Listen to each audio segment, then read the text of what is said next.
Vous m'avez demandé de passer sur un extrait du Temple de Lovecraft. C'est un texte qui a été publié en 1925 par un auteur américain, H.P. Lovecraft. Il s'agit ici de la traduction par Paul Pérez. Je reviendrai sur certains éléments de traduction. Il s'agit d'une nouvelle qui est publiée en 1925 donc, et qui va mettre en scène un sous-marin allemand, le U-29, perdu dans la mer.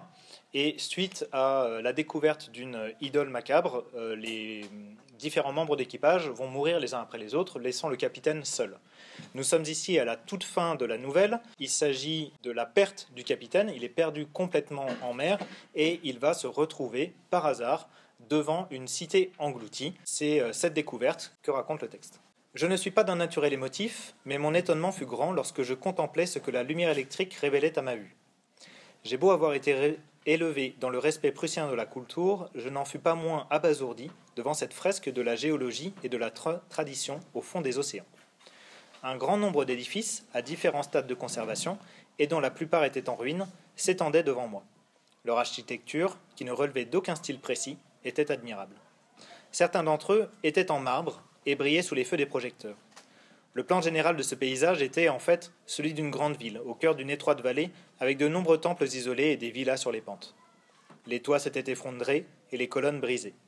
Mais l'ensemble n'en gardait pas moins un air de splendeur ancienne, immémoriale, que rien ne pouvait effacer. J'ai choisi de traiter la problématique suivante: comment est vécue cette découverte d'un nouveau monde? J'ai choisi cette problématique puisque ce texte, nous l'avons étudié en classe dans le cadre du questionnement complémentaire sur Montaigne. Notre monde vient d'en découvrir un autre. Il s'agit donc bien de la découverte d'un nouveau monde, ici, la découverte fictive d'un nouveau monde fictif, et qui va être traité sur la tonalité fantastique. Tonalité fantastique qui est donc conçue comme l'émergence du surnaturel à l'intérieur d'un cadre réaliste et qui va engendrer un doute. Ce que je vais essayer d'illustrer dans ce texte, que je vais découper en deux parties pour pouvoir le commenter. Une première partie de la ligne 1 à la ligne 13, où on a la découverte de la ville dans sa totalité, et enfin une deuxième partie de la ligne 14 à la ligne 28, où le narrateur s'attarde beaucoup plus sur la description du temple. Je commence ainsi le commentaire. Immédiatement, nous avons le jeu, caractéristique de l'écriture fantastique. Ce jeu n'est pas d'un naturel émotif, mais donc, il va se définir immédiatement d'une certaine manière pour contredire cette manière de se comporter. Il rejette l'émotion et pourtant il en éprouve une assez intense. L'étonnement fut grand. Cette émotion assez intense va être en contradiction avec sa manière cohérente de fonctionner. Il s'agit d'un Allemand, il le rappelle plusieurs fois dans la nouvelle, ici il le rappelle immédiatement après, dans le respect prussien de la culture. Il a été élevé donc dans un mode de pensée et dans un mode de fonctionnement qui rejette l'émotion pour mettre au premier plan la réflexion. C'est donc bien un personnage de type chercheur, cher à Lovecraft, qui est représenté ici, quelqu'un qui va réfléchir, et ce sont ces personnages qui vont être le plus sujets à l'émotion fantastique. En effet, cette découverte va l'abasourdir. C'est une fresque de la géologie, une tradition au fond des océans. La notion de tradition ici fait référence à son respect de la culture. Il s'inscrit ici dans un héritage qui dépasse l'Antiquité. Arrive la description de la ville. Il s'agit d'un grand nombre d'édifices à différents stades de conservation, dont la plupart est en ruine, mais qui en même temps sont parfaitement conservés, comme on le verra dans la suite. Il y a donc là aussi un étonnement qui est lié non pas à la découverte de la ville, mais à la découverte d'une ville sous les océans, en parfait état de conservation. Parfait état de conservation qui n'est pas logique et qui du coup va induire un sentiment fantastique. La description va utiliser de manière commune à la fois un champ lexical de la beauté, un champ lexical de la grandeur, et en même temps, l'usage de la négation, ici, va venir modaliser un petit peu cette première appréhension. On retrouve des termes comme admirable, marbre, brille, splendeur, et en même temps, on a des éléments négatifs, n'en gardez pas moins, rien ne pouvait effacer, et tout cela va être lié à cette splendeur ancienne et immémoriale, qui est fortement connotée chez Lovecraft, puisqu'il s'illustre dans l'horreur cosmique, dans la thématique de l'horreur cosmique. Tout ce qui est ancien est forcément dangereux pour Lovecraft. Et du coup, le lecteur averti commence déjà à sentir poindre le surnaturel. Confronté avec l'Atlantide que jusque-là j'avais tenu pour un mythe, je devins le plus audacieux des explorateurs. Ici, on fait référence explicitement à un mythe, une légende, légende que l'on rappelle, il s'agit de l'Atlantide. L'Atlantide est une histoire qui date de l'Antiquité, elle a été mise en place par Platon dans un de ses discours. Et cette Atlantide, du coup, va prendre une certaine réalité et va motiver le personnage, par cette référence à un mythe qui devient réalité, à devenir audacieux, à devenir explorateur, ce qui est là, évidemment, en contradiction avec la manière dont il s'est présenté au tout début, le naturel émotif.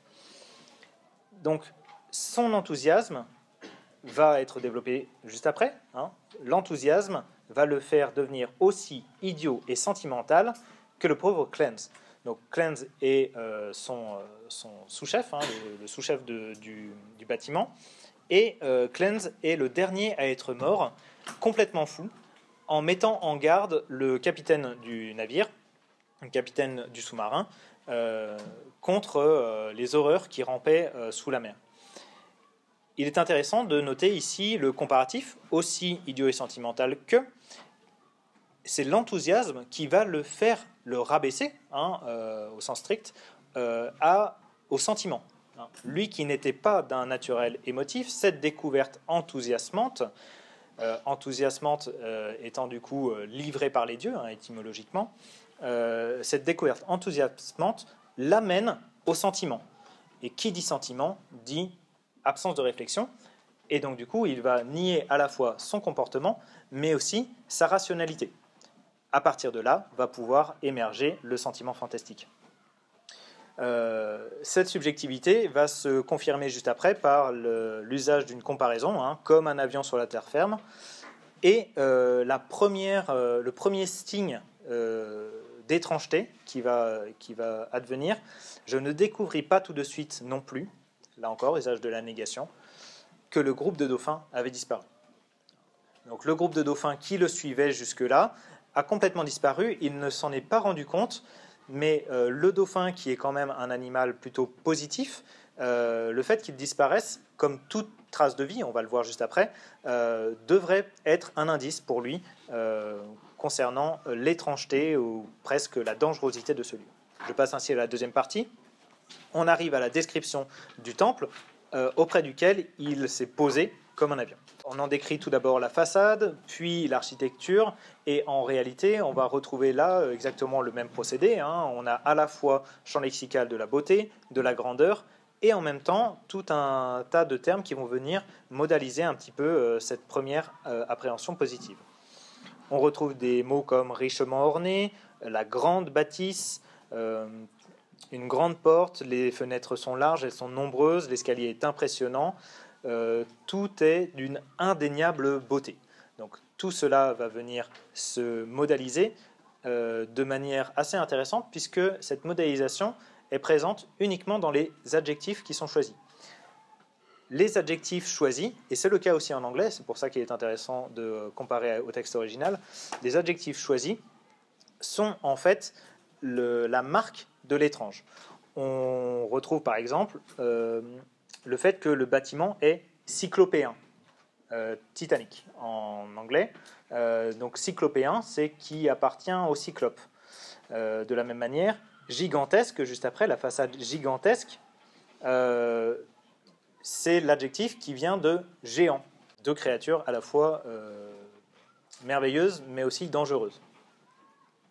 On retrouve là encore, dans le même ordre d'idées, les bas-reliefs qui illustrent des bacchanales, les bacchantes étant les suivantes de Bacchus, qui sont connues à la fois pour leur joie de vivre, mais aussi pour leur violence. Ce sont elles qui vont démembrer complètement Orphée à la fin de sa vie. Donc on a partout cette impression diffuse, présente uniquement dans les adjectifs, qui traduisent une subjectivité, cette impression diffuse de dangerosité dont le narrateur, pour l'instant, n'a pas conscience. Donc les frises vont reproduire des scènes pastorales, positives, ou, là, la traduction est intéressante parce que c'est « and » et qui est utilisé en anglais, ici, « ou » va montrer que c'est quelque chose d'autre. Il n'y a pas une simultanéité, c'est vraiment une altérité, ou des processions de prêtres et de prêtresses portant d'étranges emblèmes rituels pour l'adoration d'un dieu.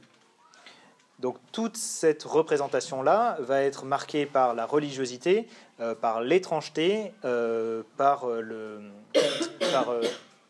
la dimension un petit peu ésotérique du mot rituel.